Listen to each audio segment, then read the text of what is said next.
الحمد لله نحمده ونستعينه ونستغفره ونؤمن به ونتوكل عليه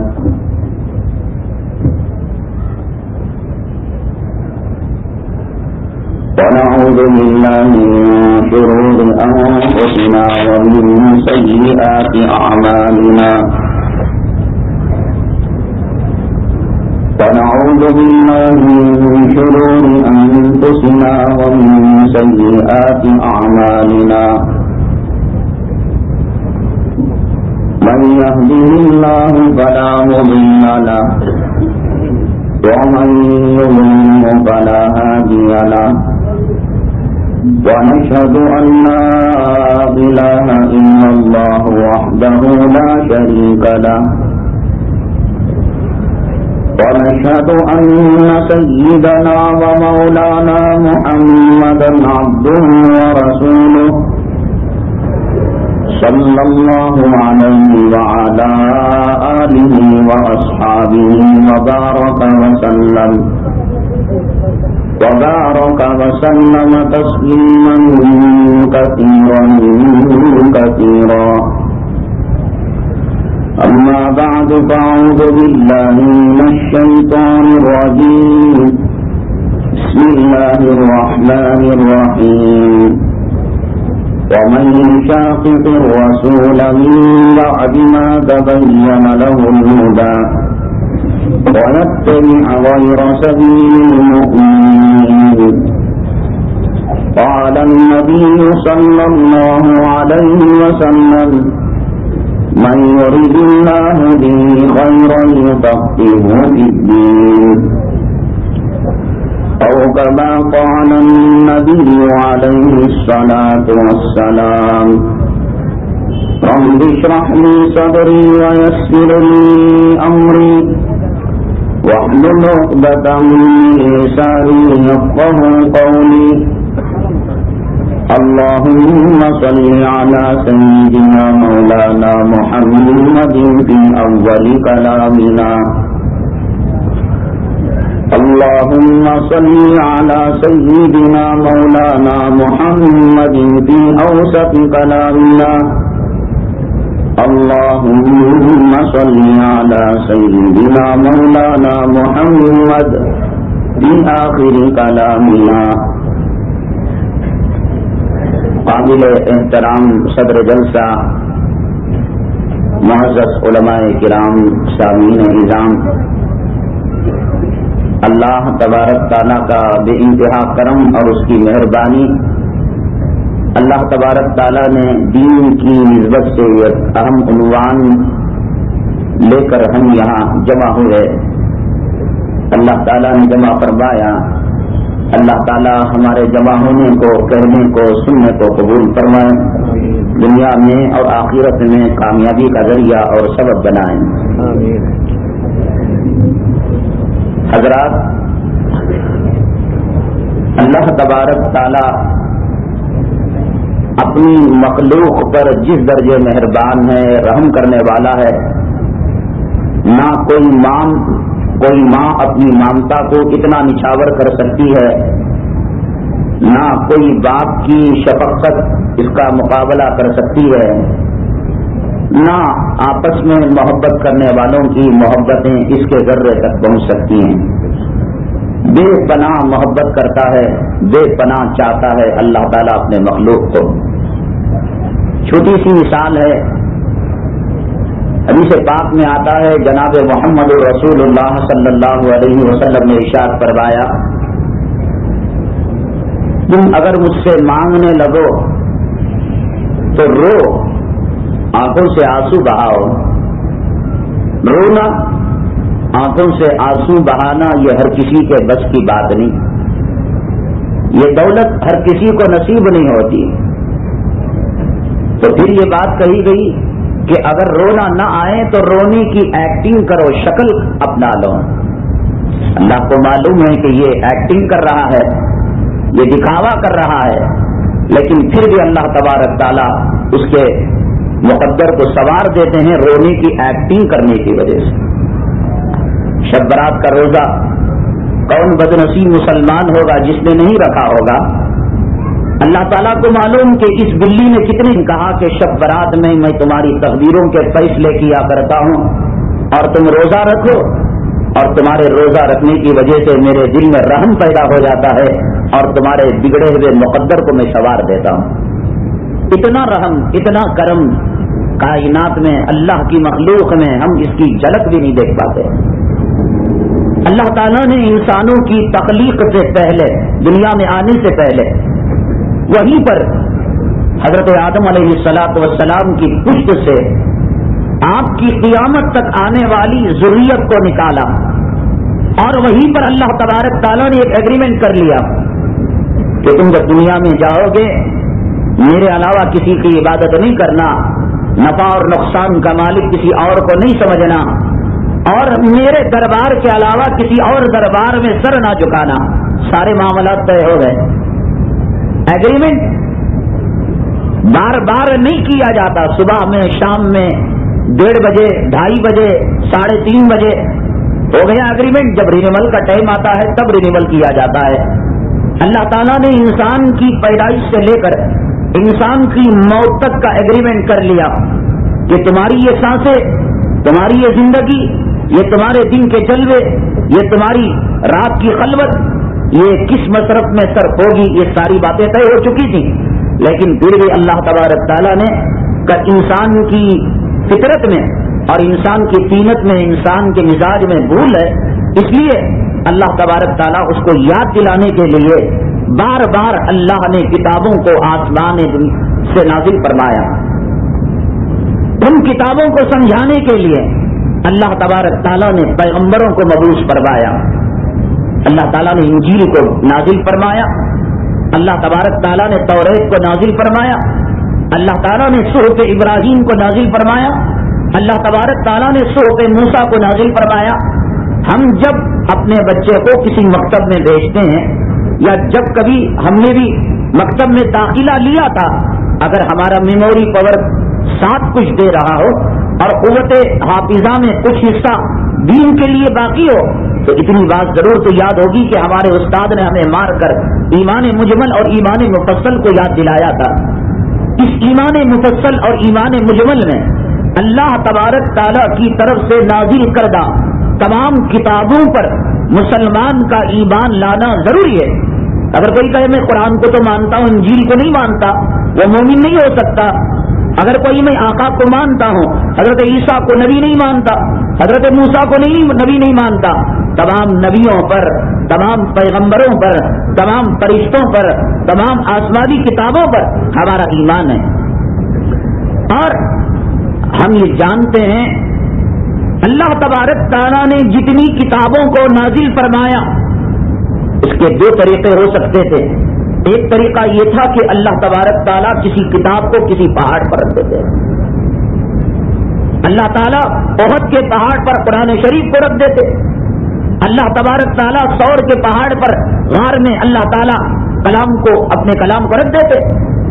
اللہ تعالیٰ انجیل کو کسی غار میں رکھ دیتے، توریت کو کسی پہاڑی پر نازل کر دیتے، تختیاں لکھی لکھائی مل جاتی اور بنو اسرائیل کو کہہ دیا جاتا تیرے من میں جو آئے اور تیری سمجھ میں جو آئے تو سمجھ لے.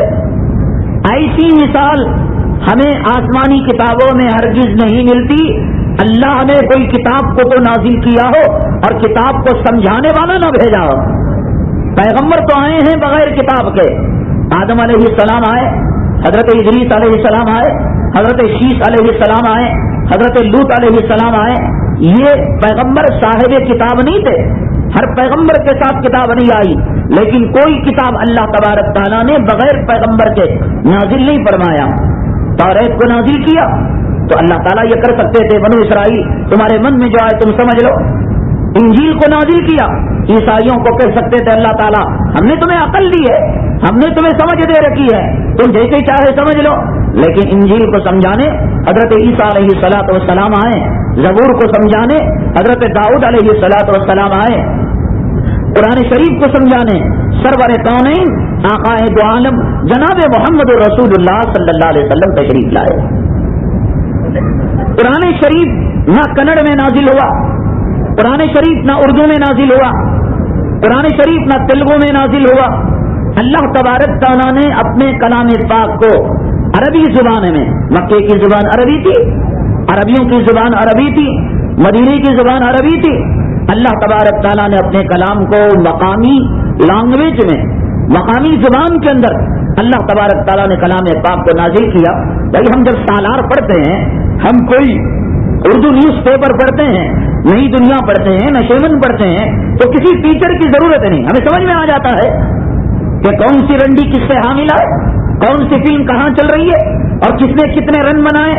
لیکن اللہ تبارک تعالیٰ نے کلام پاک کو نازل کیا تو جناب محمد رسول اللہ صلی اللہ علیہ وسلم کو بھیجا، اور آپ کی بعثت کا مقصد، آپ کی نبوت اور آپ کی رسالت کا مقصد اللہ تبارک تعالیٰ نے واضح بھی فرمایا.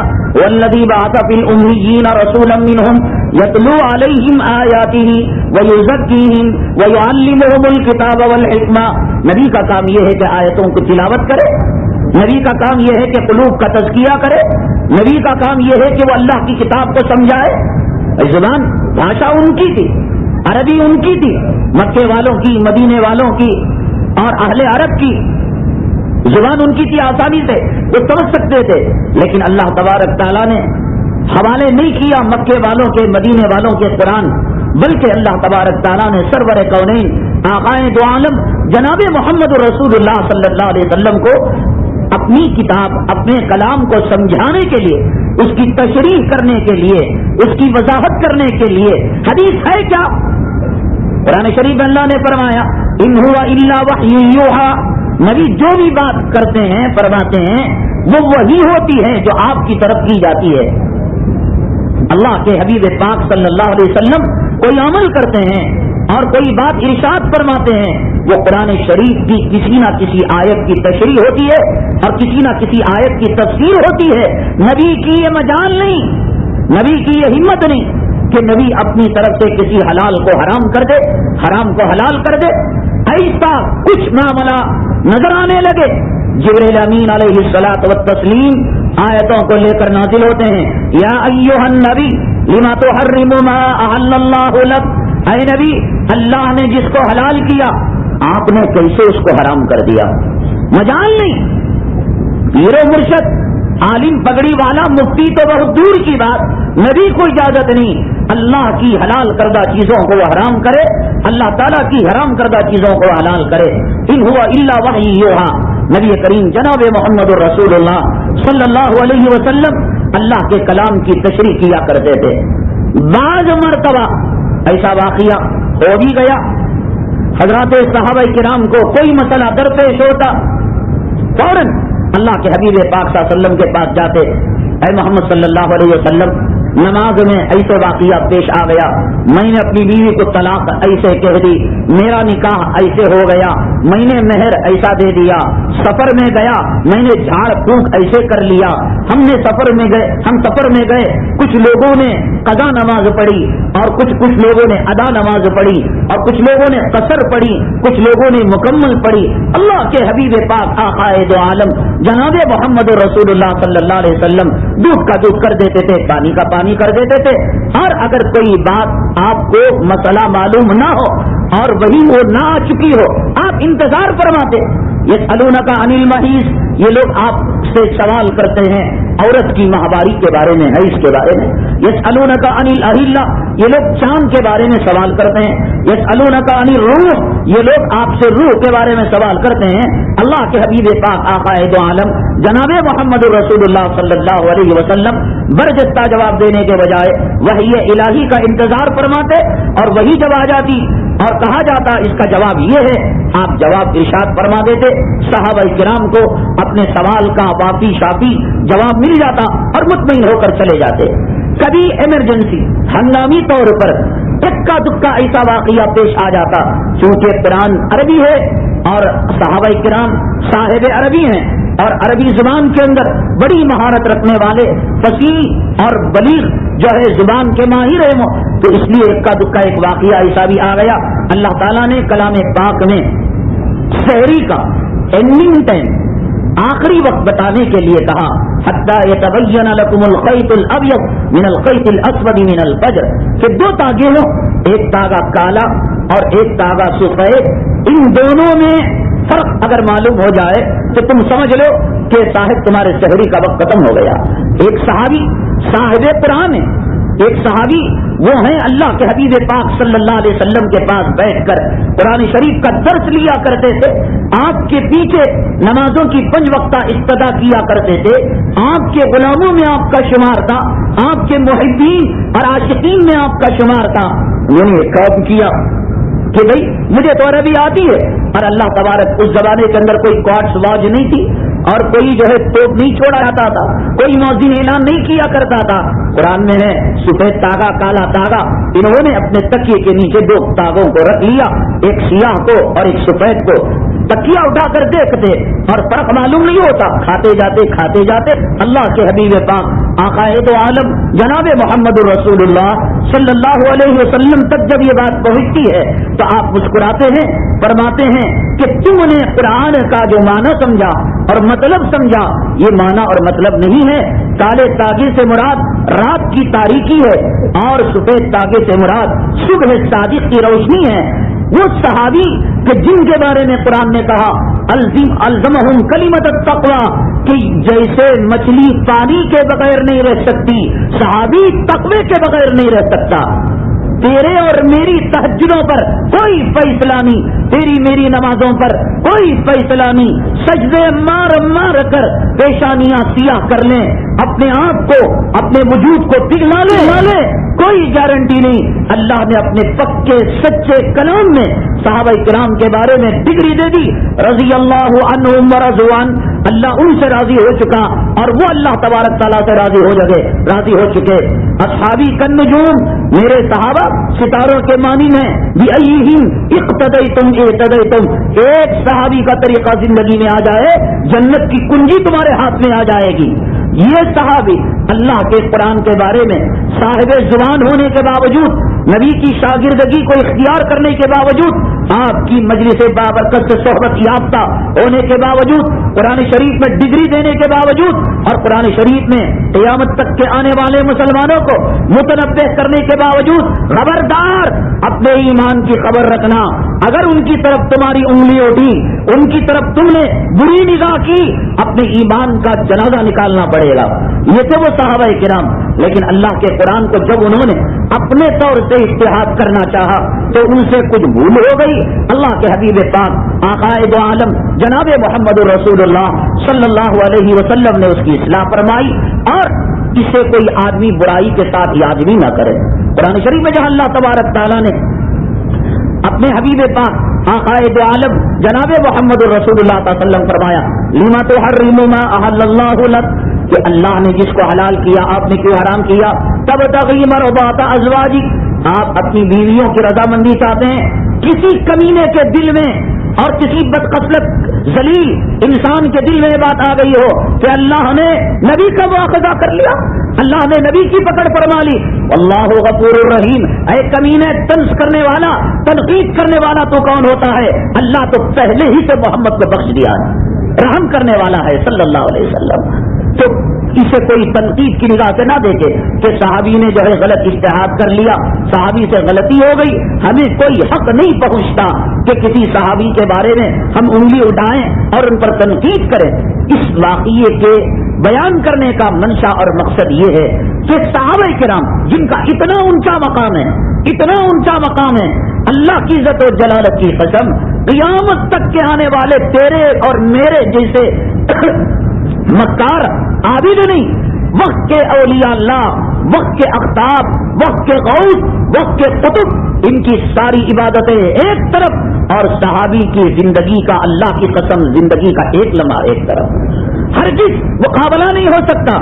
لیکن پھر بھی دین کے سمجھنے میں اپنے طور سے جب اجتہاد کیا، اللہ کے حبیب پاک آقا دو عالم جناب محمد رسول اللہ صلی اللہ علیہ وسلم نے اس کی اصلاح فرمائی۔ بنو قریظہ کی جماعت جا رہی تھی، اللہ کے حبیب پاک صلی اللہ علیہ وسلم نے فرمایا فلاں جگہ جا کر تم نماز پڑھ لینا۔ بدقسمتی سے جاتے ہوئے تاخیر ہو گئی، صحابہ کرام میں اختلاف پیدا ہو گیا۔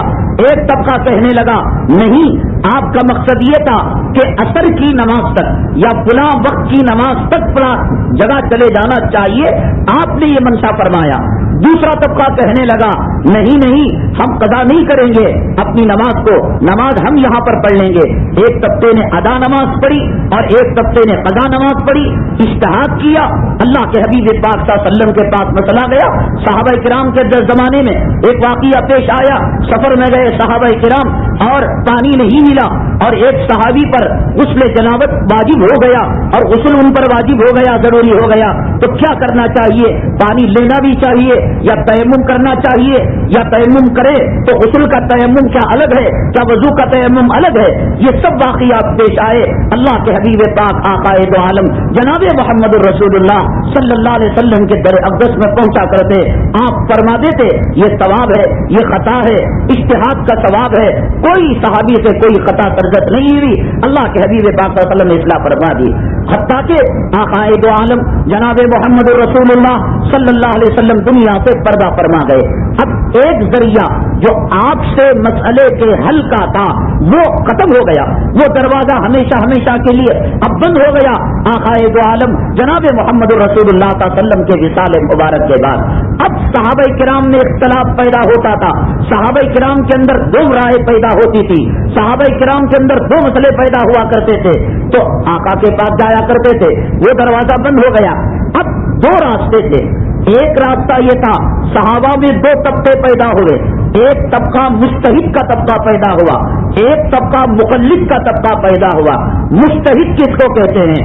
قرآن شریف میں مہارت رکھنے والا، حدیث پاک میں مہارت رکھنے والا، وہ اجتہاد کرتا کہ قرآن سے کیا ثابت ہوتا ہے، حدیث سے کیا ثابت ہوتا ہے۔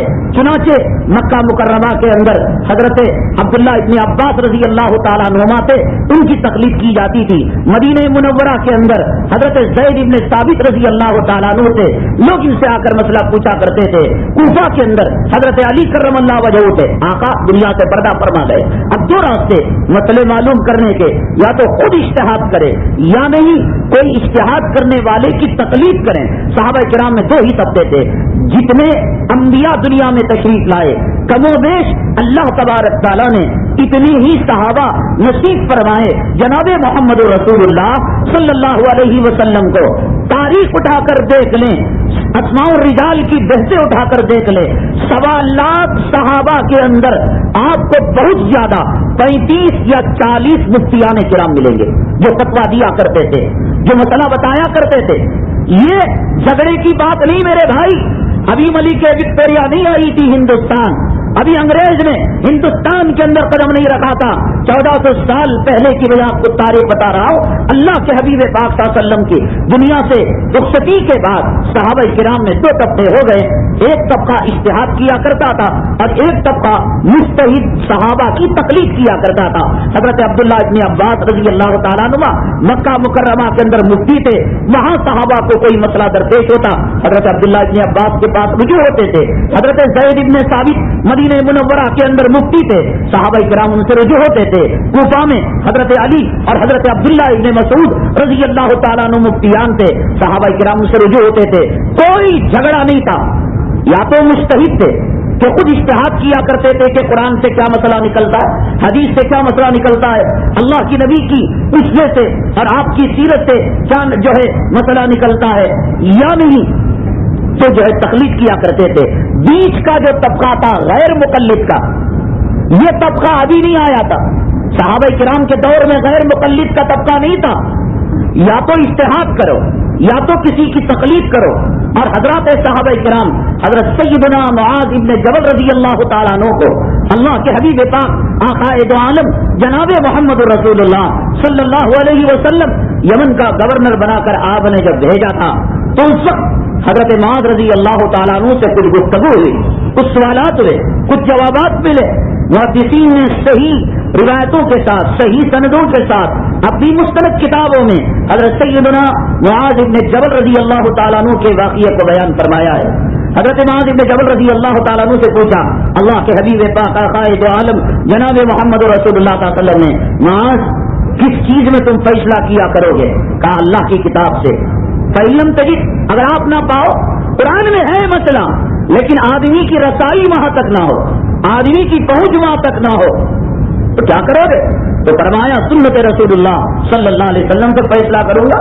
فرمایا فَإِلَّمْ تَجِدْ پیا، اگر اس میں تم نہ پاؤ تو آپ نے فرمایا اجتہدوا برأیی، صحابی تھے آپ، تو فرمایا قرآن میں مسئلہ نہ ملے، حدیث میں مسئلہ نہ ملے تو میں اپنے رائے سے قیاس کیا کروں گا. جو کمینی مخلوق اور جو صحابہ کرام کو سب شتم کرنے والی، ائمہ کرام کو بت بتانے والی اور ائمہ کرام کی تقلید کرنے والوں کو مشرک بتانے والی قوم یہاں پر کھڑے ہو کر اس سوال کا جواب دے. اللہ کے حبیب پاک آقا دو عالم جناب محمد رسول اللہ صلی اللہ علیہ وسلم کے سامنے حضرت سیدنا معاذ بن جبل رضی اللہ تعالیٰ عنہ نے کہا تھا کہ قرآن اور حدیث میں مسئلہ نہ ملے تو میں اجتہاد کروں گا. اللہ کے حبیب پاک صلی اللہ علیہ وسلم کے سامنے کوئی مسئلہ غلط ہو، آپ خاموش رہ جائیں یا جھوٹی تعریف فرمائیں، جو یہ سمجھے اللہ کی قسم اس کے ایمان کا جنازہ نکل جائے گا. اللہ کے حبیب پاک آقا دو عالم جناب محمد رسول اللہ صلی اللہ علیہ وسلم نے حضرت معاذ بن جبل رضی اللہ تعالیٰ عنہ کی پیٹھ کو تھپکا، فرمایا کہ اللہ کے نبی کے قاصد کے لیے مبارکبادی ہو کہ اللہ تعالیٰ نے ایسے ایسے مجتہدین کو پیدا فرمایا. آپ نے جو ہے وہاں پر تعریف فرمائی.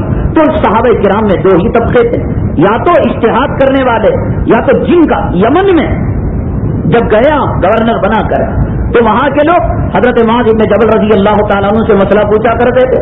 کوئی ایسا نہیں تھا کہ وہ اجتہاد بھی نہ کرے، حضرت معاذ سے مسئلہ بھی نہ پوچھے اور غیر مقلد رہے کہ مجھے جو سمجھ میں آتا ہے، میرے دل میں جو آتا ہے، میرے من میں آئے 100 طلاق مار کر کل حرام کا بچہ پیدا کرو، میرے من میں آئے تو 1 رکعت وتر پڑھو اور جوڑو ستائے تو 7 رکعت وتر پڑھو، من میں آئے حرم میں جا کر 20 رکعت تراویح پڑھو اور من میں آئے تو 8 رکعت پڑھ کر مسجد سے بھاگ جاؤ. یہ من کی غلامی، نفس کی غلامی، خواہشات کی تباہ حضرات صحابہ کرام کے اندر بالکل نہیں تھی. یا تو اجتہاد کیا کرتے تھے یا کسی مجتہد کی وہ تقلید کیا کرتے تھے. نہ یمن میں کوئی غیر مقلد تھا، نہ کوفے کے اندر کوئی غیر مقلد تھا، نہ یہ کہ مکے میں کوئی غیر مقلد تھا، نہ مدینے کے اندر کوئی غیر مقلد تھا، کوئی غیر مقلد نہیں تھا. یہ لوگ دھوکہ دیتے کہ صاحب ہم اہل الحدیث ہیں، حدیث کے ماننے والے ہیں. تو دنیا میں جو لوگ دوسرے ہیں کیا وہ حدیث کا انکار کرنے والے؟ تو یہ حدیث کے ماننے والے ہو گئے. حدیث کے ماننے کی آڑ لے کر، حدیث کا بینر لے کر، حدیث کا جھنڈا لے کر یہ قوم کو دھوکہ دے رہے ہیں، یہ قوم کو بے وقوف بنا رہے ہیں، یہ اولیاء کرام کو دھوکہ دے رہے ہیں، اولیاء کرام کی تنقید کر رہے ہیں، صحابہ کرام کی تنقید کر رہے ہیں کہ حدیث ہمارے سامنے.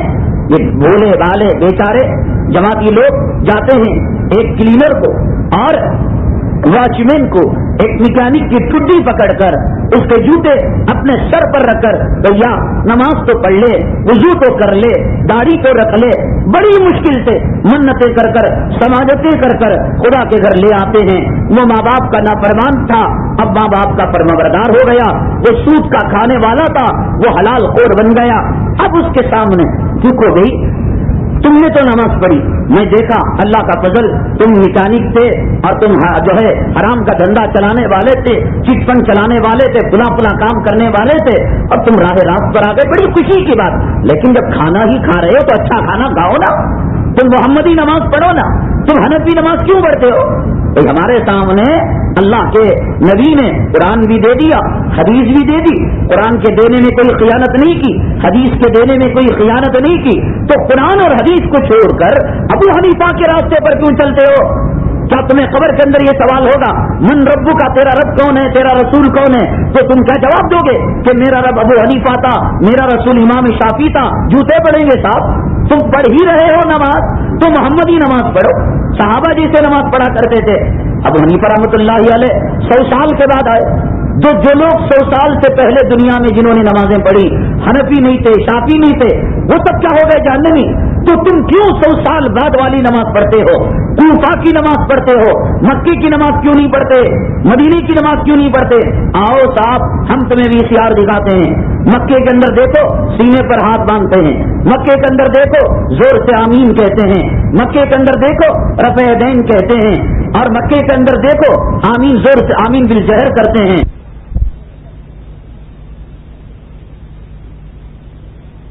دیتے ہیں. بھولا بیچارہ جسے وضو کے فرائض معلوم نہیں اور غسل کی ضروریات معلوم نہیں اور دین کے اہم ترین مسائل معلوم نہیں, الجھن کا شکار ہو جاتا ہے. یا اللہ بات تو صحیح ہے, جب میرے 10 منٹ خدا کے گھر میں صرف ہو رہے ہیں تو کیوں نہ محمدی طریقے پر صرف ہوں, کیوں نہ قرآن اور حدیث کے طریقے پر صرف ہوں. میں کیوں ابو حنیفہ کی مانوں, میں کیوں امام شافعی کی مانوں, میں کیوں ڈائریکٹ قرآن سے مسئلہ نہیں لے سکتا, میں کیوں ڈائریکٹ حدیث سے مسئلہ نہیں لے سکتا. میرے بھائی یہ سراسر دھوکہ ہے, دھوکہ, یہ فریب ہے, فریب. جیسے عیسائی راہب, عیسائی مبلغ گھر گھر پہنچ کر پیسوں کا لالچ دے کر, لڑکیوں کا نوکریوں کا لالچ دے کر نوجوانوں کو گمراہ کرتے ہیں, راہ راست سے ہٹاتے ہیں. یہ قرآن اور حدیث کا پرچم لے کر بھولے بھالے نوجوانوں کو راہ راست سے ہٹاتے ہیں. بات تو اپنی جگہ صحیح ہے کہ قرآن اور حدیث کے ہوتے ہوئے ابو حنیفہ رحمۃ اللہ علیہ کا طریقہ کیوں اپنایا جا رہا ہے. مجھے آپ یہ جواب دیں, ٹھنڈے دل سے غور کریں. حضرت معاذ ابن جبل رضی اللہ تعالیٰ عنہ جب یمن کے اندر گورنر بنا کر چلے گئے, صحابہ کرام تو تھے ہوں گے نا اس زمانے میں, اس ملکہ وکٹوریہ کے بچے سے وہ صحابہ کرام کا مقام کتنا اونچا ہے. کوئی لگ ہے, کوئی ان کے اندر سمبد ہے, کوئی تعلق ہے. یہ کہاں ان کے پاخانے کے کیڑے کو نہیں لگ سکتے. تو اگر کوئی یمن کے اندر جائے اور جا کر صحابی سے کہے چلے بھائی قرآن موجود ہے, حدیث موجود ہے, حضرت معاذ سے مسئلہ کیوں پوچھتے ہو, تو حضرت معاذ جو مسئلہ بتا رہے کیا قرآن و حدیث کو چھوڑ کر بتا رہے. کوفہ میں حضرت عبداللہ ابن مسعود اور حضرت علی کرم اللہ وجہہ سے لوگ اگر مسئلہ پوچھ رہے ہیں, یہ غیر مقلد اگر وہاں پیدا ہو چکا ہوتا, ملکہ وکٹوریہ اگر کوفہ میں چلی گئی ہوتی, انگریز کے ناپاک قدم اس زمانے کے اندر امریکہ جو ہے وہاں پر پہنچ چکا ہوتا, تو شاید وہاں پر کہتے ارے بھائی علی کی کیوں مانتے ہو, ارے حضرت عبداللہ ابن مسعود کی کیوں مانتے ہو, قرآن موجود ہے, حدیث موجود ہے. تو سوال یہ ہے, حضرت علی جو فیصلہ فرماتے ہیں, حضرت عبداللہ ابن مسعود جو فیصلہ فرماتے ہیں, مکے میں حضرت عبداللہ ابن عباس جو فیصلہ فرماتے ہیں, مدینے میں حضرت زید ابن ثابت جو فیصلہ فرماتے ہیں, اس زمانے میں کیا کسی غیر مقلد کا ایک بچے نے یہ بات کہی کہ قرآن حدیث موجود ہے تو ان سے پوچھنے کی کیا ضرورت. تو وہ لوگ یہی کہیں گے ارے اللہ کے بندے ہمیں سمجھ میں نہیں آتا نا. میں نے آپ کو بتایا کہ قرآن نے تعبیر دی رات کی سیاہی کو کالے تاگے سے اور صبح صادق کی روشنی کو سفید تاگے سے. وہ صحابی جو درس نبوی میں شامل ہوا کرتا تھا, آقا کے پیچھے اقتدا کیا کرتا تھا, ہزاروں سفر میں رہا کرتا تھا, اسے سمجھنے میں بھول ہو گئی. تو صحابہ کرام نے حضرت عبداللہ ابن مسعود پر اعتماد کیا. تھا قرآن, تھی حدیث, لیکن بھروسہ کر کر ان کی تقلید کیا کرتے تھے. صحابہ کرام کا دور جب ختم ہوا, صحابہ کرام جب دنیا سے رخصت ہوئے, تو اب وہ امن, وہ خیر خواہی اور وہ خیریت کا جو فیصلے کا زمانہ تھا جس کو اللہ تعالیٰ نے, اللہ کے حبیب پاک صلی اللہ علیہ وسلم نے فرمایا خیر القرون قرنی ثم الذین یلونہم ثم الذین یلونہم, بہترین زمانہ میرا زمانہ ہے. اور پھر وہی وہ فون کر رہے, ان کی بیوی کا فون آیا رہیں گا, بیٹھے آپ خاموش. جیسے مسجد کے آداب میں جوڑی رہی تو گھر کی استغفر اللہ, آداب سیکھیں میرے بھائی. صحابہ کرام نے اعتماد کیا, صحابہ کرام نے بھروسہ کیا. حضرت عبداللہ ابن مسعود رضی اللہ تعالیٰ عنہ پر, حضرت علی کرم اللہ وجہہ پر, یہ انگریز کا ناجائز بچہ, ملکہ وکٹوریہ کی ناجائز اولاد اگر کوفہ میں رہتی تو کہتے وہاں جا کر فتنہ کو ملاتے, بھائی قرآن ہے حدیث ہے, تم کیوں ان کو پوچھا کرتے. وہ یہی کہتے کہ یہ صحابہ کرام جو فیصلہ فرما رہے ہیں قرآن اور حدیث ہی کی روشنی میں فیصلہ فرما رہے ہیں. سمجھ گئے. ایک استاد, ایک ٹیچر جو ہے لیکچر دیتا ہے, بچوں کو پڑھاتا ہے, تو ان کے ماں باپ کیوں اس کو فیس دیتے ہیں, کیوں ڈونیشن دیتے ہیں, کیوں بوٹوں کی پالش کرتے ہیں. ارے کتاب موجود ہے, سمجھ لو نا, MBBS کا ایگزام دے دو نا. غیر مقلد کے انگریز کے بچے کتاب پڑھ کر ڈرائیونگ سیکھ لے, کتاب پڑھ کر تیرنا سیکھ لے, کتاب پڑھ کر تیری بیگم کو پکانا سکھا دا. جب کتاب پڑھ کر پکانا نہیں آ سکتا, کتاب پڑھ کر ڈرائنگ نہیں کی جا سکتی, کتاب پڑھ کر سمندر میں ڈبکی لگانے کا معنی موت کو دعوت دینا ہے. اللہ کا قرآن اتنا سستا تھا, محمد کی بات اتنی سستی تھی کہ تجھ جیسا کھڑے ہو کر پیشاب کرنے والا داڑھی منڈا خبیث قرآن کے سمجھنے کا دعوے دار ہو گیا. حدیث کے سمجھنے کا دعوے دار ہو گیا. کوئی اتھارٹی نہیں, کوئی معیار نہیں قرآن کے سمجھنے کا, حدیث کے سمجھنے کا. بھئی یہ قرآن ہے سب کے لیے, حدیث ہے سب کے لیے, لیکن شرط نہیں ہے کہ قرآن نے یہ بات نہیں کہی وَلَقَدْ يَسَّرْنَا الْقُرْآنَ, بغل میں قرآن انگریزی ترجمہ لے کر امریکہ کے ان کے باپ کا لکھا ہوا پھرتے, دیکھو جی قرآن میں لکھا ہے, قرآن اللہ بولتا ہے ہم آسان کر ڈالے. کئی کو جی ان پگڑیاں والے کے پیچھے جاتی, یہ داڑھی والے کے پیچھے جاتی, تو پھر تیرے بچے کو کئی کو کانوینٹ کو بھیجتا ہے عیسائی کی ناجائز اولاد بنانے کے لیے, کئی کو بھیجتا ہے کالجوں میں یونیورسٹیوں میں, کتاب ہے نا پڑھ لے سمجھ لے. تو کتاب سمجھانے والے کے بغیر نہیں ہو سکتی, تو قرآن سمجھانے والے کے بغیر تیری سمجھ میں آ جائے گا. تو یہ بات تو بھی کہی وَلَقَدْ يَسَّرْنَا الْقُرْآنَ, ہم نے قرآن شریف کو آسان کر دیا, لیکن آگے شرط لگائی فَهَلْ مِن مُدَّكِرٍ, ہے تجھے صلاحیت اللہ کے کلام کو سمجھنے کی؟ بخاری کا بخار چڑھا ہوا ہے, یہ کمبخت مادرزاد برہنہ انگریز کا بچہ, ملکہ وکٹوریہ کا بچہ پیدا ہوتا ہے, بغل میں بخاری لے کر پیدا ہوتا ہے, ایک روایت پڑھ نہیں پاتا, ایک سند نہیں بیان کر سکتا. سیدنا امام احمد ابن حنبل رحمت اللہ علیہ سے ایک سائل نے سوال کیا, حضرت ایک آدمی کو فتویٰ دینے کی صلاحیت کب پیدا ہوتی ہے؟ کیا 1000 حدیثیں؟ کہاں نہیں. کہاں 5000 حدیثیں؟ کہاں نہیں. کہاں 25000 حدیثیں؟ کہاں نہیں. فرمایا کہ 5 لاکھ حدیثوں کو نہ جانے, فتویٰ دینے کی اس میں سکت پیدا نہیں ہوتی. کم سے کم 5 لاکھ روایتوں کو جانے. کوئی خبیث کا بچہ, اہل خبیث کا بچہ آئے, یہاں ٹیبل پر چیلنج ہے, یہاں پر آنے والے حنفیوں کو اہل حدیث بنا دیا جائے گا کہ بخاری شریف کی شروع کی 2 روایتیں صحیح مردن کے ساتھ, صحیح سند کے ساتھ پڑھ کر سنا دے ترجمے کے بغیر. ہزاروں حنفی تیرے مخلد ہو جائیں گے سیدنا امام اعظم ابو حنیفہ رحمۃ اللہ علیہ کی تقلید کو چھوڑ کر. ایک لفظ پڑھنا نہیں آتا. جاتے ہو عدالتوں میں, جب اپنی زمینوں کا معاملہ ہوتا ہے, جب اپنے دکانوں کا معاملہ ہوتا ہے, اپنی جوڑوں کا مقابلہ ہوتا ہے, قانون کی کتابیں کھلی ہوئی ہیں, لائر کا کیوں سہارا لیتے ہو؟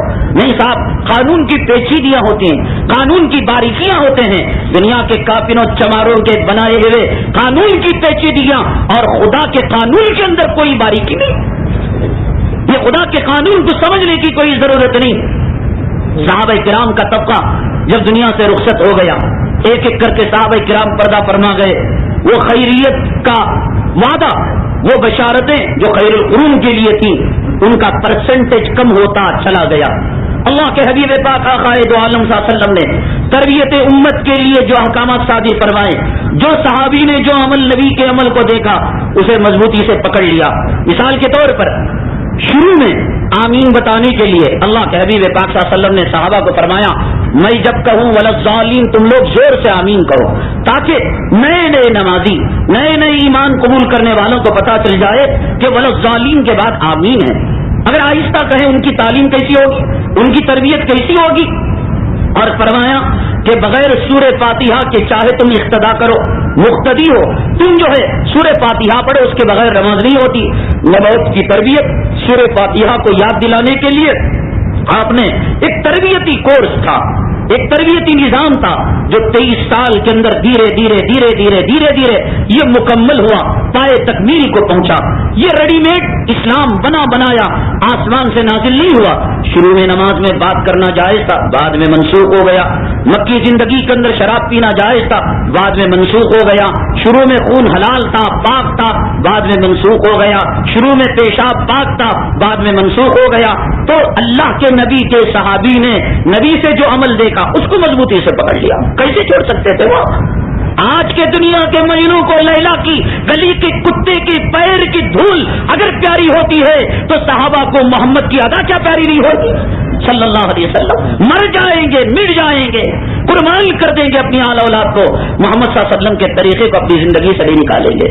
تو جو انہوں نے دیکھا, کسی نے رفع دیکھا, کسی نے آمین بالجہر کو دیکھا, کسی نے آمین آہستہ کو دیکھا, کسی نے رفع نہ ہوتے ہوئے کو دیکھا, کسی نے سینے کے اوپر ہاتھ باندھتے کو دیکھا, کسی نے ناف کے نیچے. اب یہ 2 صحابہ ملے تو ان میں اختلاف ہوا.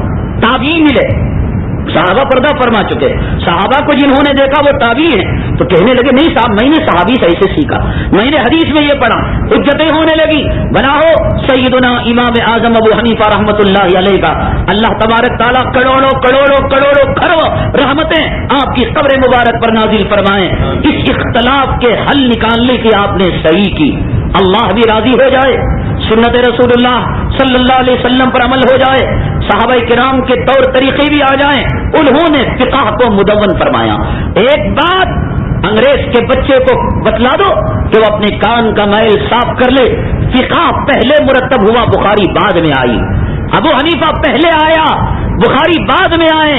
ابو حنیفہ نے فقہ کی ترتیب پہلے دی اور حدیثوں کی ترتیب بعد میں ہوئی. اگر تم یہ کہتے ہو کہ فقہ محمد صلی اللہ علیہ وسلم کے زمانے کے بعد کی پیداوار ہے تو لکھ کر رکھ لو تو بخاری اس کے بعد کے 100 سال کی بعد کی پیداوار ہے. اگر تمہیں بخاری کو ماننا ہے جھک مان کر فقہ کو ماننا پڑے گا.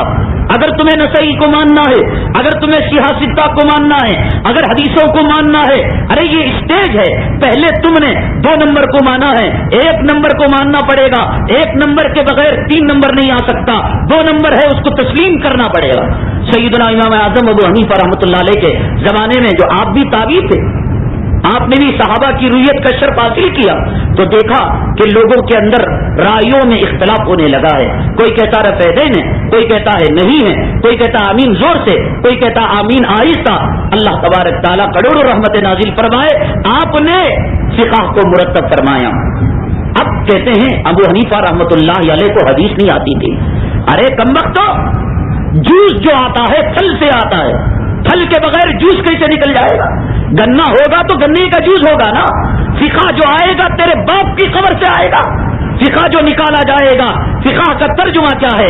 یہ نچوڑ ہے, یہ جو ہے شربت ہے حدیثوں کا, یہ نچوڑ ہے اللہ تبارک تعالیٰ کے نبی جناب محمد الرسول اللہ صلی اللہ علیہ وسلم کے کلام کا. تو پہلے آپ نے کلام کو سامنے رکھا, دیکھا رفیدین کیا تو کون سا زمانہ تھا, رفیدین نہیں کیا تو کون سا زمانہ تھا, آمین زور سے بولا تو کون سا زمانہ تھا, آمین آہستہ کہا کون سا زمانہ تھا. تو سیدنا امام اعظم ابو حنیفہ رحمۃ اللہ علیہ نے کوشش یہ کی کہ حدیثیں اپنی جگہ پر باقی رہیں اور عمل صحیح ہو جائے. تو چنانچہ حدیث کے اندر انہوں نے دیکھا اللہ کے حبیب پاک صلی اللہ علیہ وسلم نے مونڈوں تک ہاتھ اٹھایا. ایک روایت میں آتا ہے کان کی لولکی تک ہاتھ اٹھایا. ایک روایت میں آتا ہے کان کے اوپر سرے تک انگلیاں گئی. قربان جائے آپ کے تفقہ پر, قربان جائے آپ کے سمجھنے کے انداز پر, ہمارے ماں باپ آپ پر فدا ہوں. ارے کمینے انگریز کے بچے, اگر تو نے نہیں مانا سیدنا امام اعظم ابو حنیفہ رحمۃ اللہ علیہ کا, کوئی کتیا اور گلی کا کوئی کتا چاندنی کی چاند کی چاندنی کی طرف دیکھ کر بھوکے, خدا کی قسم اس کی چاندنی میں آنکھ آنے والی نہیں ہے. جانے والے گلی کے اندر کوئی ہتی جا رہا ہو اور کتا بھوکے, ہتی کی جسامت سے فرق آنے والا نہیں. سیدنا امام اعظم ابو حنیفہ رحمۃ اللہ علیہ کے تفقہ کو اگر تو نہ مانے, اللہ کی قسم بال بھی بینگا ہونے والا نہیں. امام شافعی رحمۃ اللہ علیہ جیسا جلیل القدر شخصیت امام اعظم ابو حنیفہ رحمۃ اللہ علیہ کی مزار کے پاس جاتا ہے, رفع دین کو چھوڑ دیتا ہے. شاگرد پوچھتے ہیں حضرت آپ کا اور ان کا اصل اختلاف رفع دین ہی کا تو ہے نماز میں, کیا آپ رفع دین کو مسنون سمجھتے ہیں, مستحب سمجھتے ہیں, اور سیدنا امام اعظم ابو حنیفہ رحمۃ اللہ علیہ اس کو مستحب نہیں سمجھتے. سیدنا امام شافعی رحمۃ اللہ علیہ اور کساڑے کے بچے جسم کے اوپر کپڑے ہیں اور خون آلود کپڑے ہیں, حیض کے خون کو پاک کہنے والے, منی کو پاک کہنے والے, روٹی کے بیچ میں چوہے کے پاخانے کو رکھ کر نزل الابرار تیرے آبا اور اجداد کی کتاب ہے, اس کے اندر یہ مسئلہ لکھا ہوا ہے کہ روٹی پکائی جائے اور رکھ دی گئی, چوہے نے آ کر پاخانہ کر دیا تو تیرے آبا اور اجداد نے فتویٰ دیا کہ اس روٹی کو اس حلوے کے ساتھ کھایا جا سکتا ہے. سمجھ گئے, یہ تیری تعلیم ہے. تیرے پاس وہ کتاب نہ ہو. ہمارے بزرگوں نے ابھی لاہور کے اندر جو ہے رسائل اہل الحدیث کے نام پر تیری کتابوں کو ہم نے شائع کیا, تیری مکاریوں کو اجاگر کرنے کے لیے, تیری بے حیائی کو, بے شرمی کو لوگوں کے سامنے لانے کے لیے. تجھ جیسا خلیف سیدنا امام اعظم ابو حنیفہ رحمۃ اللہ علیہ کے تفقہ کو نہ مانے, کچھ نہیں بگڑنے کا. امام شافعی رحمۃ اللہ علیہ نے رفع دین کو چھوڑ دیا. شاگردوں نے پوچھا, فرمایا کہ لتعظیم صاحب ھذا القبر, اس قبر والے کی عظمت کے خاطر